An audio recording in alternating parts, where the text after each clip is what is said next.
శంకర కైలాసం ఉంది, వెండికొండ ఉంది, ఇంత గొప్ప అంతఃపురం ఉంది, శ్మశానంలో ఎందుకుంటారు మీరు అని అడిగింది. అడిగితే ఆయన చెప్పాడు, పార్వతి చేతకాక నేను శ్మశానంలో లేను, బ్రతికున్న నాళ్ళు నా వాళ్ళని కష్టపడి వాళ్ళింటికి వెడతాడు, వీళ్ళింటికి వెడతాడు, ప్రయాణాలు చేస్తాడు, రైళ్లు ఎక్కుతాడు, అన్ని తిరుగుతాడు. అంతా అయిపోయిన తర్వాత రుద్రభూమికి తీసుకొస్తాడు.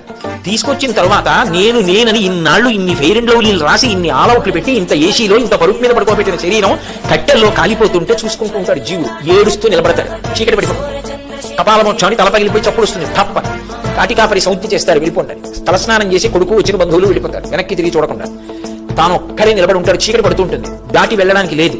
అయ్యయ్యో వీళ్ళందరినీ నమ్ముకున్నాను, మా ఆవిడని ఇంత పిచ్చి పెట్టుకున్నాను అని ఏడుస్తుంటే ఓదార్చడానికి ఒక్కడుండడు పార్వతి.